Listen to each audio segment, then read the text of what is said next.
G. Ken presents Reasons for Hair Loss and Topical Solutions.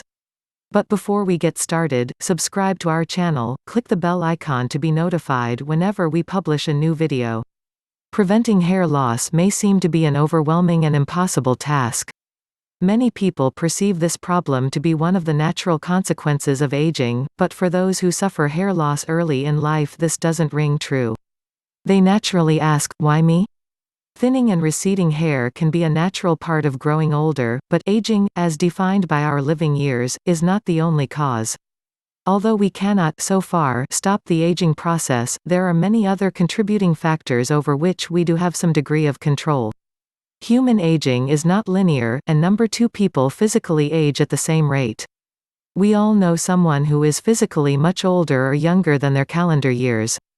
Factors affecting this rate of aging are many, and include genetics, environment, diet, exercise, disease, stress and more.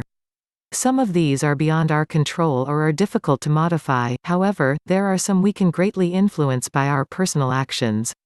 Making positive changes can greatly delay the onset and rate of change to many aspects often associated with aging. Knowing this, it is possible to prevent or delay hair loss in many instances. Determine the reason. There are different reasons apart from the simply blaming the aging process as to why a person may be losing their hair. Some of the most common causative factors include poor diet, excessive stress, medical problems, fluctuating hormones and hereditary factors. In order to prevent and control hair loss, the first step is to figure out which of these causes applies to your particular condition. If baldness runs in your family, you may think that you are doomed to suffer from the same fate. However, there are still ways of overcoming hair loss even if there is a genetic predisposition. Hair transplant surgery, or the use of hair growth medications are possible treatment choices. To find out which particular plan might be best for you, it is recommended that you visit a hair specialist to discuss your options. Manageable factors. Stress and poor diet are among the most common, and controllable reasons, that many people experience hair loss. In coping with the stresses of modern living, many people do not take the time to prepare proper meals or to make the time for adequate rest and relaxation.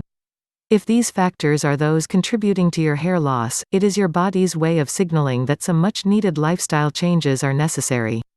Hair loss may be the obvious symptom, but it is very likely your body is suffering other less visible but potentially more damaging problems.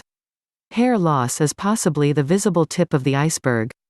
Re-evaluate what is important to you, make an effort to avoid stressful people and situations, eat a nutritious and balanced healthy diet and ensure at least 7 hours of sleep every single night. Topical solutions. There are a host of shampoos and conditioners today that claim to be able to prevent hair loss, but many of these are unsubstantiated or unproven. If you are looking for a topical solution, it will be worth your while to have a professional consultation in order to find the treatment that will work best for your specific problem. These hair experts should conduct an examination in order to prescribe a remedy that will be truly effective. Once you start using any remedy for preventing hair loss, be aware that it will take a while before any results become apparent. Most cases of hair loss do not happen overnight, so reversing or slowing the process will be no different. If you are still shedding hair a week into the treatment, don't despair. Give it time. Some individuals respond within the first month or 2 while others take up to 6 months to see results. This is a gradual process. Results vary depending on your cause and particular treatment. Be accepting and realistic. Most importantly, be gentle and kind to yourself throughout the process. Remember, this is a common condition that affects men and women all over the world. Make the changes you are able to, whether they are diet, lifestyle, product changes or medication, with real application and intent. Recognize that you have some degree of control and exercise it, but do not be despondent if at the end of the day, month or year, you do not have as much hair as you would like. There are many worse things to be without. We thank you so much for watching. If you've liked the video, give it a thumb up, don't forget to share with your friends and subscribe to our channel.